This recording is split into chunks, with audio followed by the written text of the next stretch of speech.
नमस्ते। चलिए आज प्रोग्रामिंग को थोड़ा और स्मार्ट, थोड़ा और क्लीन बनाते हैं। आज हम बात करने वाले हैं पाइथन के एक ऐसे जबरदस्त टूल के बारे में जो हर प्रोग्रामर की लाइफ को आसान बना देता है। जी हाँ, हम बात कर रहे हैं फंक्शंस की। तो तैयार हो जाइए। जरा स्क्रीन पर देखिए, दो तरह के कोड हैं। एक लेफ्ट में है जो काफी लंबा और थोड़ा उलझावा सा लग रहा है, ऐसा नहीं? और अब राइट वाला देखिए, बिल्कुल साफ सुथरा, ऑर्गेनाइज्ड और छोटे छोटे ब्लॉक्स में। मजेदार बात यह है कि दोनों एक ही काम कर रहे हैं। तो आप ही बताइए, कौन सा कोड देखने में, पढ़ने में और समझने में बेहतर लग रहा है? एग्जैक्टली यही वो प्रॉब्लम है जिसे आज हम सॉल्व करेंगे। देखिए, जैसे जैसे हम बड़े प्रोग्राम्स लिखते हैं ना, वो अक्सर उस लेफ्ट वाले कोड की तरह मेसी होते जाते हैं। ये एक बहुत कॉमन प्रॉब्लम है, पर टेंशन की बात नहीं, इसका एक बहुत ही एलिगेंट सोल्यूशन भी है। ये जो लंबा कोड होता है ना, ये सच में एक सरदर्द बन जाता है। पहली बात, इसे पढ़ना और समझना ही मुश्किल है।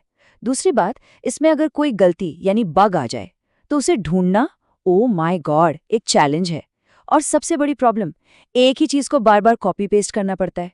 इससे कोड सिर्फ लंबा नहीं होता, उसे फ्यूचर में बदलना या ठीक करना भी एक नाइटमेयर बन जाता है। लेकिन जैसा कहते हैं, हर प्रॉब्लम का एक सल्यूशन होता है, और प्रोग्रामिंग की दुनिया में इस प्रॉब्लम का सल्यूशन है बेहद सिंपल और पावरफुल। फंक्शंस। जी हाँ, फंक्शंस। इन्हें कोड के छोटे छोटे रीयूजेबल पैकेज समझिए। यही वो जादू है जिसके कारण राइट साइड वाला कोड इतना साफ सुथरा और ऑसम लग रहा था। तो आखिर ये फंक्शन है क्या? बिल्कुल आसान भाषा में, ये कोड का एक ब्लॉक है जिसे हमने एक नाम दे दिया है, और ये एक अकेले स्पेसिफिक काम को पूरा करता है। इसका सबसे अच्छा एग्जाम्पल है एक रेसिपी। सोचिए, एक बार आपने रेसिपी लिख ली, फिर जब भी वो डिश बनानी हो, बस रेसिपी का नाम लेना है, राइट? बार बार पूरी की पूरी रेसिपी लिखने की कोई जरूरत नहीं। अच्छा, तो ये जादुई रेसिपी बनाते कैसे हैं? कहीं ये मुश्किल तो नहीं? बिल्कुल नहीं। चलिए देखते हैं कि हम अपना फंक्शन कैसे बना सकते हैं। ये है फंक्शन बनाने का 5 स्टेप फॉर्मूला, एकदम सिंपल। सबसे पहले डेफ लिखना है, जिससे पाइथन को पता चल जाता है कि एक नया फंक्शन बन रहा है। फिर फंक्शन को एक आसान सा मीनिंगफुल नाम दे दीजिए। उसके आगे आएगा पैरेंथेसिस, ओपन क्लोज ब्रैकेट्स, और फिर एक कोलन। बस एंटर दबाइए और अगली लाइन से थोड़ा स्पेस देकर, यानी इंडेंट करके, अपना सारा कोड लिख दीजिए। चलिए अब हमारे टेंट वाले प्रोग्राम का एग्जाम्पल देखते हैं। यहाँ लिखा है डेफ, फंक्शन का नाम है पोस्ट टैक्स प्राइस, पैरेंथेसिस के अंदर कॉस्ट लिखा है और फिर कोलन। उसके नीचे इंडेंट करके वो कोड है जो टैक्स जोड़कर फाइनल प्राइस कैलकुलेट कर रहा है और रिटर्न कीवर्ड से उस फाइनल प्राइस को वापस भेज रहा है। देखा कितना सिंपल है? अब एक सवाल मन में आ सकता है कि पैरेंथेसिस के अंदर ये कॉस्ट क्या चीज़ है? ये एक पैरामीटर है। इसे एक खाली बॉक्स समझिए। जब हम पोस्ट टैक्स प्राइस फंक्शन को यूज करेंगे तो हम उसे टेंट की एक्चुअल कीमत देंगे, मान लीजिए 1000। तो ये जो वैल्यू 1000 हम भेज रहे हैं उसे कहते हैं आर्ग्यूमेंट, और कॉस्ट नाम का पैरामीटर उस 1000 की वैल्यू को फंक्शन के अंदर रिसीव करता है ताकि उस पर कैलकुलेशन हो सके। इसे याद रखने का एक बहुत ही आसान तरीका है। आर्ग्यूमेंट को समझिए वो चिट्ठी यानी लेटर जो हम भेज रहे हैं, और पैरामीटर को समझिए वो लेटर बॉक्स जो उस चिट्ठी को रिसीव करता है। सिंपल है ना? चिट्ठी जाती है लेटर बॉक्स के अंदर, वैल्यू जाती है वेरिएबल के अंदर। ठीक है, अब फंक्शन बनाना आ गया, लेकिन आखिर इससे हमें फायदा क्या है? क्यों इतना एफर्ट डालें? आइए अब फंक्शंस के असली सुपर पावर्स की बात करते हैं।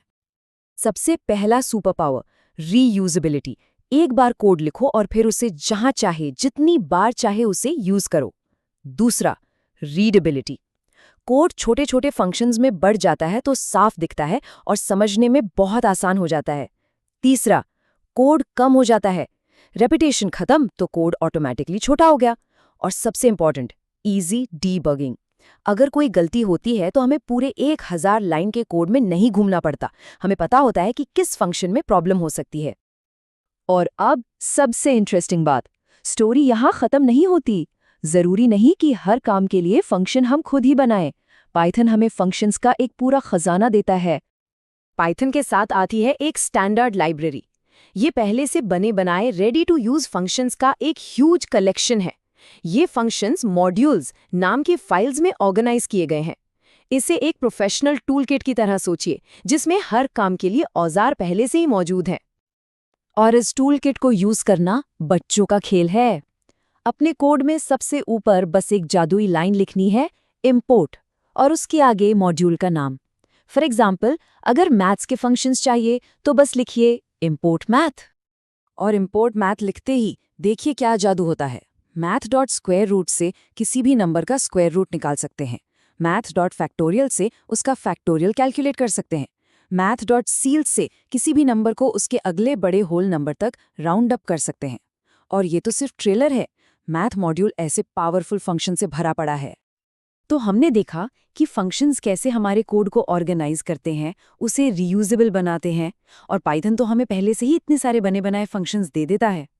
इससे कोडिंग ना सिर्फ आसान बल्कि काफी क्रिएटिव और मजेदार हो जाती है। तो अब असली सवाल ये है कि इस नई सुपर पावर के साथ वो पहली प्रॉब्लम कौन सी होगी जिसे सॉल्व करने के लिए अपना एक फंक्शन बनाया जाए। सोचिए जरा।